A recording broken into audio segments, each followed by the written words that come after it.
So hello बच्चों, क्या हाल चाल है। हाँ। So today we have reached day 5 of practice with me daily and you are watching Sinzo. आज का हमारा जो टॉपिक है वो है रोटेशनल मैकेनिक्स। ये टॉपिक कई कई बच्चों को बहुत ही डिफिकल्ट लगता है और कई कई बच्चों का तो फेवरेट टॉपिक भी है। ठीक है। और ये टॉपिक इतना इम्पोर्टेंट है कि इस टॉपिक से हर साल क्वेश्चन आता ही आता है। तो मैं मतलब ये सीरीज जेई मेंस और नीट के लिए हेल्पफुल रहने वाला है, मगर जेई एडवांस के लिए ये सफिशिएंट नहीं है। हमें और ज्यादा क्वेश्चन प्रैक्टिस करना पड़ेगा। मैं कोशिश करूंगा कि जब जेई मेंस और नीट ओवर हो जाएगा उसके बाद अ, मैं एक एडवांस सीरीज भी कंडक्ट करूं। अगर मेरे से हो पाए, अगर मुझे टाइम मिलता है तो मैं जरूर कोशिश करूंगा। तो चलिए, हमारा सवालों का सिलसिला ऐसे ही चलता रहेगा। आप ऐसे ही प्यार देते रहिएगा। और अगर आप पहली बार इस चैनल पे हो तो आज है डे 5। इससे पहले मैंने already 4 lectures I have already uploaded, so go and definitely watch them. Hope this video along with the other videos will also be helpful to you। तो चलिए, हमारा जो पहला सवाल है उसकी तरफ हम आगे बढ़ते हैं। तो चलो, ये है हमारा पहला सवाल। तो वीडियो को पॉज करो और जल्दी जल्दी से पेन और कॉपी उठा के सॉल्व करने लग जाओ। ठीक है, सपोज कर लो कि यही सवाल जेई मेंस के पेपर में आ गया है। चलो, सॉल्व करो।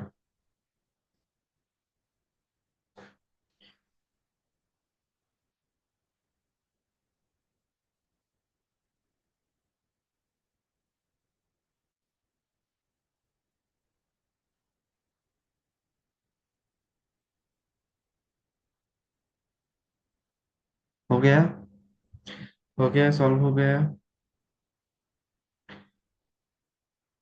चलो, अगर सॉल्व हुआ है तो बहुत बढ़िया, अगर सॉल्व नहीं हुआ तो मेरे साथ सॉल्व करो। तो a wheel rotates with a constant acceleration of 2 rad per second square. If the wheel starts from rest, how many revolutions will it make in the first 10 seconds? पहले हमें क्या करना पड़ेगा, जो इंफॉर्मेशन है उसको पहले लिख लो। तो हमारे पास जो इंफॉर्मेशन दिया है वो क्या है? वो है एक्सीलरेशन दिया है, angular acceleration. Alpha equal to कितना होगा? 2 रेड पर सेकेंड स्क्वायर। उसके बाद हमारे पास क्या क्या और इंफॉर्मेशन है? इंफॉर्मेशन है कि वो जो घुमा है वो 10 सेकेंड्स के लिए, इसका मतलब क्या है? टाइम है 10 सेकेंड्स। और क्या है? इट स्टार्ट्स फ्रॉम रेस्ट, इसका मतलब है हमारा जो वेलोसिटी रहने वाला है वो कितना होने वाला है, मतलब इनिशियल वेलोसिटी कितना होगा? इनिशियल वेलोसिटी 0 हो जाएगा। ठीक है। तो इसका मतलब ओमेगा 0 क्या होगा? 0। और हमें पहले क्या करना पड़ेगा? हमें निकालना पड़ेगा एंगुलर डिस्प्लेसमेंट, इसका मतलब थीटा निकालना पड़ेगा। उसके लिए हमारा फॉर्मूला क्या होता है? Theta equal to omega 0 t plus half alpha t square. तो ये तो चला जाएगा क्योंकि ओमेगा 0 तो 0 है। और हमारा यहाँ से थीटा कितना आ जाएगा? हाफ इंटू 2 टी स्क्वायर, मतलब 100। तो 2 कर गया, कट गया, कितना आया? 100 आ गया। ठीक है। अब अब हमें पता है कि जब जब कोई भी चीज एक सर्कल पूरा कंप्लीट करता है तो वो कितना घूमता है? वो घूमता है 2 पाई। तो ये है हमारा टोटल एंगुलर डिस्प्लेसमेंट। अब हमें इस 2 पाई से इस 100 को डिवाइड कर देना है। ठीक है। तो ये आ जाएगा 50। 50/पाई, वो which is equal to nearly equal to 16। तो हमारा जो आंसर रहने वाला है इस क्वेश्चन का वो रहने वाला है ऑप्शन नंबर बी। हो गया। ये क्वेश्चन इजी था, बहुत इजी था, एकदम बेसिक कॉन्सेप्ट्स था। शायद से रिवाइज फार्मूला भी रिवाइज हो गया होगा। और मैं कोशिश करता हूँ कि पहले आप आसान सवाल करो। आसान सवाल करने से आपका कॉन्फिडेंस बिल्ड होता है। अगर पहले ही आप जी एडवांस क्वेश्चन सॉल्व करने बैठ जाओगे, तो आपका कॉन्फिडेंस बहुत लो हो जाएगा। तो आप स्टार्ट करें हमेशा आसान सवालों से, उसके बाद आप लेवल बढ़ाते चले जाना धीरे धीरे, ठीक है। तो अगर आपने सॉल्व कर लिया तो आपको मिलता है क्लास 4 नंबर, कॉन्ग्रेचुलेशंस। तो चलो हम आगे बढ़ते हैं हमारा अगले सवाल की तरफ। चलो इसको सॉल्व करो, जल्दी जल्दी से सॉल्व कर लो बेटा, जल्दी जल्दी से सॉल्व करो इस सवाल को, जल्दी जल्दी से सॉल्व करो, जल्दी जल्दी से सॉल्व करो रे बाबा।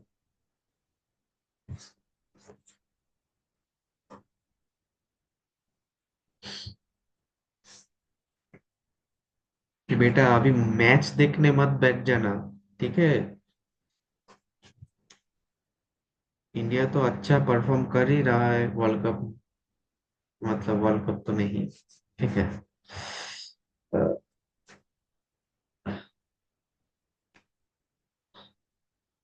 वर्ल्ड कप तो नहीं रे बाबा, वर्ल्ड कप तो नहीं रे बाबा, ठीक है। तो चलो,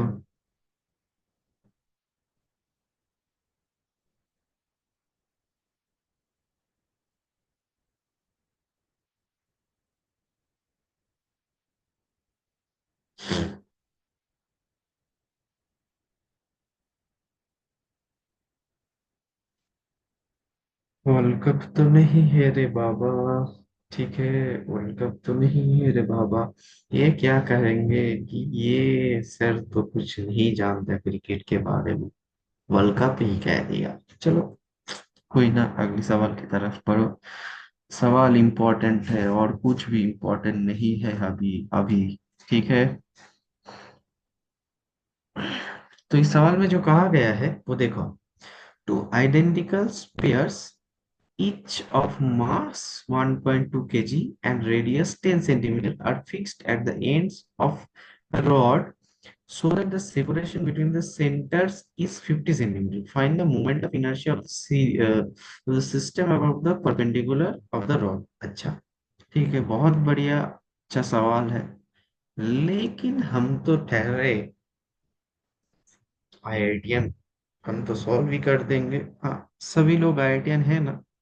इस वीडियो के नीचे कमेंट करके बताना कि तुम आईआईटीएन हो कि नहीं हो, ठीक है। तो इस सवाल में जो कहा गया है दो आइडेंटिकल बॉल है, ठीक है। एक बॉल इस तरफ है, एक बॉल इस तरफ है, और जो सेंटर से इन सेंटर से जो डिस्टेंस है इनका, वो है 50 सेंटीमीटर।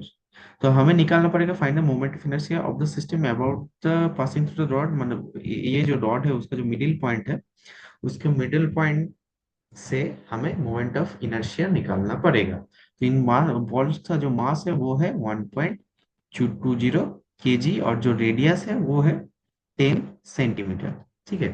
अब हमें क्या निकालना पड़ेगा? हमें पहले एक बॉल का मोमेंट ऑफ इनर्शिया निकालना पड़ेगा। जो तो मोमेंट ऑफ इनर्शिया कितना होता है? आ, आ, ठीक है। तो जो स्पेयर का मतलब एक बॉल का मोमेंट ऑफ इनर्शिया होता है, उसका फॉर्मूला होता है I = 2/5 mr²। ये होता है, ये होता है, ठीक है।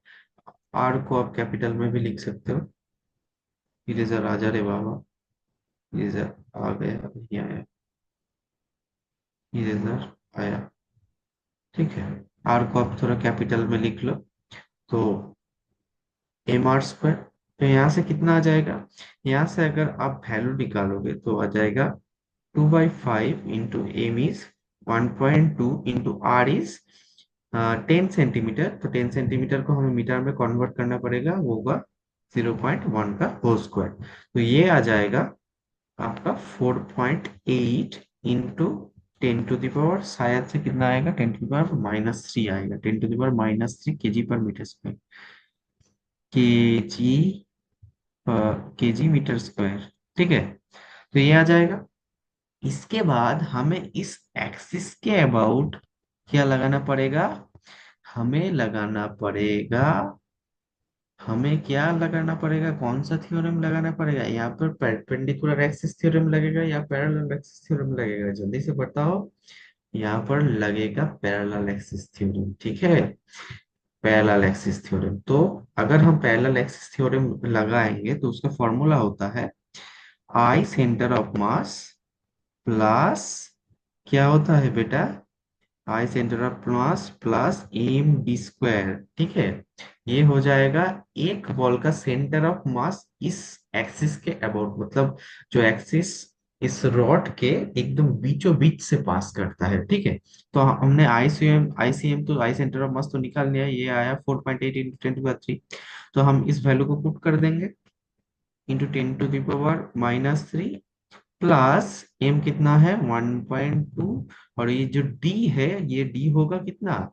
डी होगा 0.25 मीटर। डी तो हाफ होगा, पूरा तो है 50 सेंटीमीटर, मगर डी कितना होगा? 0.25 का होल स्क्वायर। तो ये वैल्यू आपका जो निकाल के आएगा, ये आएगा कितना? 79.8 into 10 to the power -3 kg metre square, ठीक है। अब देखो, यहाँ पर पूरा सिस्टम का मोमेंट ऑफ इनर्शिया हमें चाहिए, ठीक है। मगर हमने किसका मोमेंट ऑफ इनर्शिया निकाला?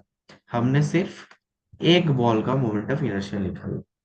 तो अगर हमें दो बॉल का मोमेंट ऑफ इनर्शिया चाहिए तो हम सिंपली क्या करेंगे? ये जो I1 है, इसे हम टोटल आई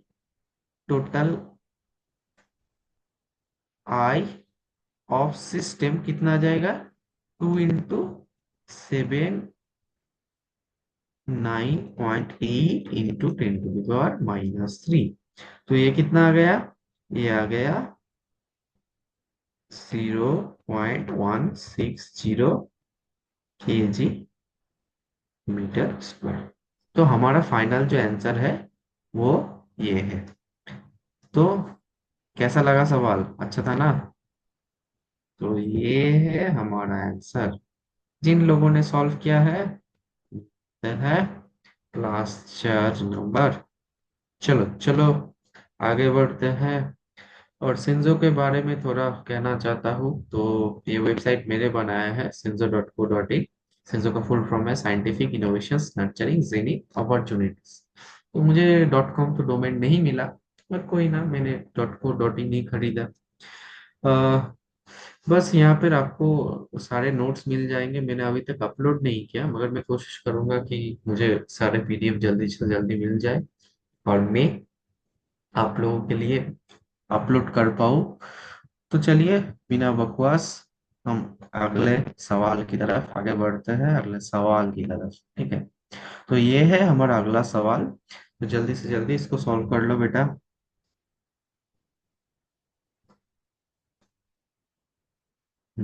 सॉल्व करो, ठीक है।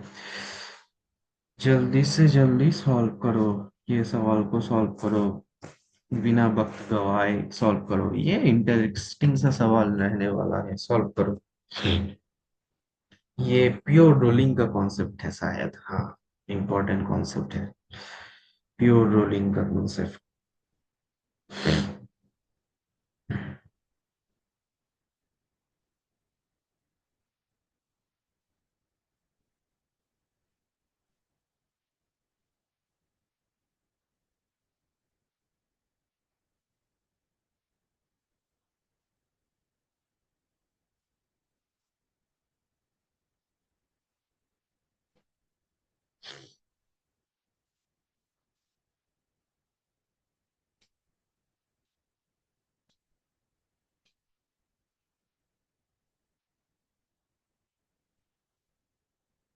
हो गया बेटा? चलो अब मेरे साथ सॉल्व करो। A sphere of mass m rose without slipping on an inclined plane of inclination theta. Find the linear acceleration of the sphere and the force of friction and acting on it. What should be the minimum coefficient of static friction to support the pure rolling? ठीक है। तो हमारे पास जो सवाल है, हमें क्या क्या निकालने के लिए कहा गया है? हमें निकालने के लिए क्या है, फाइंड द लीनियर एक्सीलरेशन। पहले तो हमें एक्सीलरेशन निकालना पड़ेगा। ठीक है। अच्छा अच्छा अच्छा अच्छा।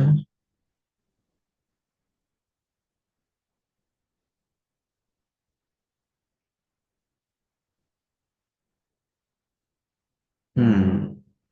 हम्म। हाँ, ठीक है, तो चलो हम आगे बढ़ते हैं। सारी चीजें यहाँ पे मिटा देते हैं। तो हम पहले ड्रॉ कर लेते हैं, हमें जो भी निकालने के लिए कहा गया है। चलो, तो ये है एक इंक्लाइन इंक्लाइंड प्लेन। इसका एंगल कितना है, थीटा है। अब एक बॉल है जो कि रोल होते होते नीचे आ रहा है, उसका जो मास है वो है m। तो हम, तो यहाँ पर तो फ्रिक्शन होगा, ये तो प्लेन सरफेस नहीं है, एक रफ सरफेस। ठीक है। तो इसका जो मतलब वेट काम करेगा वो नीचे की तरफ काम करेगा, mg। ठीक है। और इस तरफ एक नॉर्मल फोर्स होगा, और पीछे की तरफ क्या फोर्स होगा, फ्रिक्शन का फोर्स होगा, F होगा। और इस साइड का जो नॉर्मल से इक्वल होगा वो होगा mg cos थीटा। और इस साइड में जो नीचे की तरफ जो फोर्स काम करेगा वो काम करेगा mg sin थीटा। नाउ अगर हम यहाँ पे न्यूटन्स का सेकेंड लॉ अप्लाई करेंगे, तो इक्वेशन क्या बन निकल के आएगा, आएगा mg sin theta minus of F equal to mass into acceleration a आ जाएगा। ठीक है। इसके बाद अगर एक स्पेयर, मतलब एक जो स्पेयर है रोल करता है विदाउट स्लिपिंग, तो उसका जो एंगुलर एक्सीलरेशन रहने वाला है उसका सेंटर के अराउंड वो रहने वाला है कितना, कौन, आर, ये रहने वाला है। ठीक है।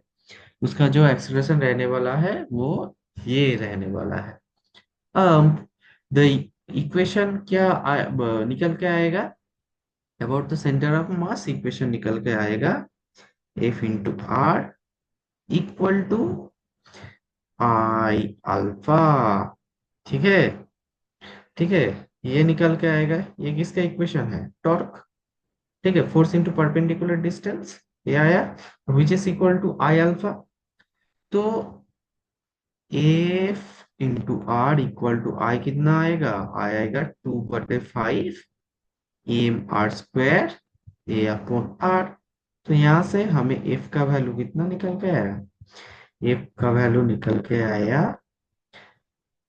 2/5 एम ए, ये आया। ठीक है। अब ये जो इक्वेशन 1 है और ये जो इक्वेशन 2 है, हम इन दोनों इक्वेशन को सॉल्व करेंगे। तो हमारे पास थोड़ा स्पेस कम है। ठीक है। तो इक्वेशन को अगर आप सॉल्व करोगे, तो जो ए का वैल्यू आएगा, ए का वैल्यू आएगा 5/7 जी साइन थीटा, ये आ गया। ठीक है। अब ए का वैल्यू हमें पुट करना पड़ेगा इस इक्वेशन में। तो एफ का वैल्यू कितना आएगा, एफ आएगा 2/5 एम, सॉरी 2/7 आएगा, सॉरी 5 तो कट जाएगा। तो इरेजर कहाँ गया, इरेजर आ गया। अब आ गया 2/7, 2/7 mg साइन थीटा, ये आ गया। अब आप एक चीज को ध्यान दो कि अगर प्योर रोलिंग है, ठीक है, तो उसका जो कंडीशन रहने वाला है वो रहने वाला है, मतलब प्योर रोलिंग है तो normal force must be greater than this F. ठीक है। अब जो नॉर्मल है वो नॉर्मल, मतलब नॉर्मल की वजह से जो फोर्स लगेगा, मतलब वेट की वजह से, वो कितना होगा, वो होगा mu M G cos theta, which is which must be greater than 2/7 mg sine theta. ये इस फोर्स से ज्यादा रहना जरूर चाहिए। अब देखो, अब so mu should be greater than 2/7 tan theta. हमारा जो रिलेशन निकल के आया वो ये आया। ठीक है, तो ये तो एक कॉन्सेप्ट भी है, मतलब ये कॉन्सेप्ट का क्वेश्चन है, वैसे तो कोई वैल्यू दिया नहीं था। मगर आप इस क्वेश्चन को मतलब ये क्वेश्चन बहुत ही इंपॉर्टेंट होने वाला है, क्योंकि एक पूरा कॉन्सेप्चुअल क्वेश्चन है। अगर एग्जाम में क्वेश्चन आया तो आपको पूरा वैल्यू दे दिया जाएगा। और अगर आपका मतलब अगर आपको ये फॉर्मूला रटा है, मतलब आपने रट लिया मतलब जेई मेंस के लिए आपको रटना ही पड़ेगा, क्योंकि आपके पास वक्त बहुत कम होता है। बहुत सारे सवाल होते हैं, नीट नीट में भी बहुत सारा सवाल होता है। ठीक है, तो आपको जल्दी से जल्दी सॉल्व करना पड़ेगा। तो इसके लिए आपको प्रैक्टिस कर करके सभी फॉर्मूले याद रखना पड़ेगा। ठीक है, फोर्सफुली मुझे पता है कि memorising is not memorizing and mugging up is not good at all, but if you have to score good, you have to memorize, right? So चलो, अगले सवाल की तरफ हम आगे बढ़ते हैं। ठीक है, तो ये है हमारा चौथा सवाल। चलो इस सवाल को सॉल्व करो।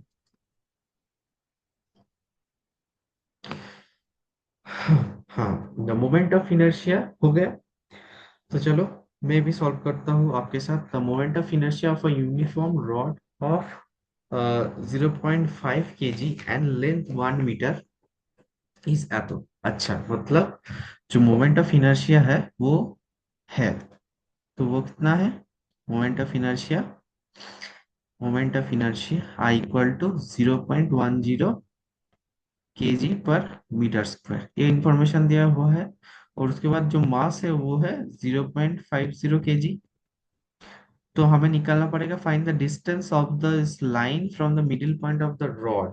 अच्छा, मतलब ये जो मोमेंट ऑफ इनर्शिया है वो किस एक्सिस के अबाउट, मतलब वो एक्सिस कितना दूर है। ठीक है, शायद से वही हमें निकालना पड़ेगा। जो मोमेंट ऑफ इनर्शिया आईसीओएम का फॉर्मूला है अबाउट द सेंटर ऑफ मास, वो है mL² अपॉन 12। तो हमें क्या लगाना पड़ेगा? हमें लगाना पड़ेगा पैरेलल एक्सिस थ्योरम। ठीक है, तो पैरेलल एक्सिस थ्योरम क्या होने वाला है? वो होने वाला है mL² upon 12 ICM plus md² equal to, यहाँ पे जो वैल्यू है वो है 0.10 केजी पर मीटर स्क्वायर। तो हो गया। तो आइए हम अब वैल्यू पुट करते हैं। 0.5 इंटू एल है 1² बाई 12 प्लस मास है 0.5 इंटू डी² इक्वल टू 0.10, ये है।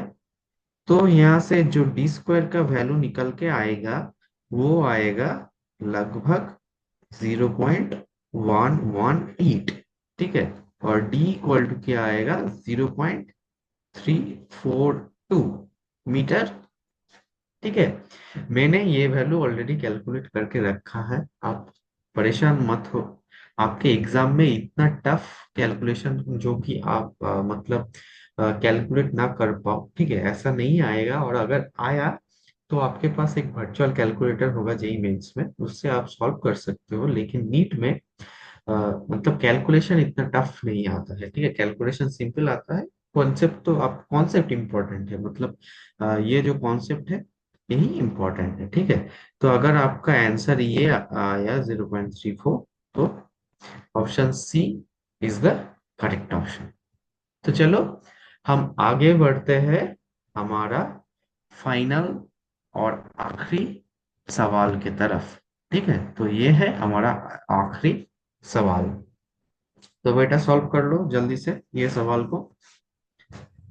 सॉल्व करो बेटा, सॉल्व करो रे भाई, सॉल्व करो रे भाई, जल्दी से सॉल्व करो रे भाई। ज्यादा वक्त नहीं है हमारे पास, एग्जाम सर पे है, जल्दी से सॉल्व करो। हो गया सॉल्व? हो गया होगा शायद। तो ये भी सवाल, ठीक है, प्रीवियस सवालों की ही जैसा है, मगर थोड़ा डिफरेंट है। इसमें एक स्प्रिंग भी इन्वॉल्व है, ठीक है। तो अच्छा सवाल है, सॉलिड ऑफ सिलेंडर मास, मतलब जो मास है, मास कितना है, मास इक्वल टू 3 kg, इस rolling on horizontal surface with velocity, मतलब इसका जो वेलोसिटी है वो है 4 metre per second. It collides with horizontal spring of force constant 200 newton per metre, मतलब जो के है, के का वैल्यू कितना है, के का वैल्यू है 200 न्यूटन पर मीटर। तो हमारा जो इक्वेशन रहने वाला है वो होने वाला है, हमें अप्लाई करना पड़ेगा क्या, loss in K E equal to gain in PE. मतलब इस पूरा जो, मतलब ये जो कौन, मतलब यहाँ पे जो रोलिंग होगा, तो वो जो सरफेस से नीचे आएगा, तो वो एक काइनेटिक एनर्जी लॉस करेगा धीरे धीरे, मतलब आके पूरा रुक जाएगा। उसके बाद वो जो एनर्जी है वो स्प्रिंग में ट्रांसफर हो जाएगा, ठीक है। तो स्प्रिंग क्या करेगा, पोटेंशियल एनर्जी गेन करेगा। तो हमारे पास जो काइनेटिक एनर्जी का फॉर्मूला रहने वाला है, मतलब टोटल काइनेटिक एनर्जी, वो होगा half M V square plus half I omega square. और ओमेगा कितना है, ओमेगा हमें मतलब ओमेगा नहीं, मतलब जो आई होने वाला है वो होने वाला है 1/2 आर स्क्वायर, ठीक है। तो आप क्या करना, सभी वैल्यू यहाँ पे पुट कर दो। तो जो निकल के आएगा वो वैल्यू होगा कितना, वो वैल्यू यहाँ से निकल के आएगा, और जो पोटेंशियल एनर्जी होगा वो होगा हाफ के एक्स स्क्वायर। अब हम यहाँ पे सभी वैल्यू पुट कर देंगे, ठीक है। तो वैल्यू पुट करो, और half into M into V होगा 4 स्क्वायर, प्लस हाफ जो आई का वैल्यू रहने वाला है वो होने वाला है हाफ इंटू एम होने वाला है 2 इंटू जो आर होने वाला है वो दिया है, सॉलिड सिलेंडर यहाँ पे, अच्छा अच्छा, अच्छा अच्छा अच्छा, तो हमने कैलकुलेट करके रखा है already, half M R square, अच्छा। ओ, ओमेगा का वैल्यू भी पुट करना पड़ेगा ना हमें, तो हाफ एम आर स्क्वायर, और जो ओमेगा का वैल्यू रहने वाला है वो है फी अपॉन आर का होल स्क्वायर। यहाँ से आर स्क्वायर कट गया, तो हमारे पास वी स्क्वायर बचा, तो वी स्क्वायर का वैल्यू कितना होगा, 4 वी स्क्वायर का वैल्यू भी 4 स्क्वायर होगा, विच इज इक्वल टू क्या आएगा, हाफ के का वैल्यू है 200 और एक्स स्क्वायर। तो यहाँ से जो एक्स स्क्वायर का वैल्यू मैं यहाँ पे लिखता हूँ, ठीक है, और एक दूसरी कलर के पेन के साथ, ब्लैक कलर के, जो एक्स स्क्वायर का वैल्यू आएगा, वो एक्स स्क्वायर का वैल्यू कितना आएगा, एक्स स्क्वायर का वैल्यू आएगा 36/100।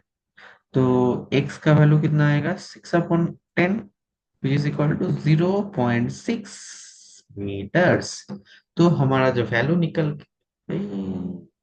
हाँ, तो मैक्सिमम कॉम्प्रेशन जो निकल के आया वो है 0.6 मीटर। तो ये प्योर रोलिंग का ये भी कॉन्सेप्ट, मतलब रोल होते होते ही नीचे उतर रहा है। तो एक इसमें ये जो मतलब ये जो क्वेश्चन है, इसमें दो कॉन्सेप्ट इन्वॉल्व है, ठीक है। तो शायद से आपका ये क्वेश्चन भी सॉल्व हो गया होगा। तो अगर सॉल्व हो गया, पांचों सवाल आपके सॉल्व हो गए, तो आपको मिलते हैं +20 मार्क्स, ठीक है। अगर आपको समझ में ना आए तो आप ये वीडियो फिर से देखें, ठीक है। बार बार प्रैक्टिस करें, फॉर्मूलाज रिवाइज करें, अभी वक्त है रिवाइज करने का। जो भी सवाल आपने किया है, रिवाइज करने का ये वक्त है। नए कॉन्सेप्ट्स मत पढ़िएगा, ठीक है। याद रखना, जेई और नीट के लिए, मतलब जेई निकालने के लिए हमें बस 60% नंबर लाना है, ठीक है, 60 to 70% नंबर लाना है। हमें सब क्वेश्चन सॉल्व करके नहीं आना है।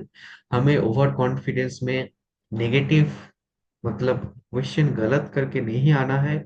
उससे हमारा रैंक बहुत ही पीछे चला जाएगा, क्योंकि आप अगर एक नेगेटिव करके आओगे तो आपको वो 4 नंबर तो नहीं मिलेंगे, और एक नंबर आपका चला जाएगा, ठीक है।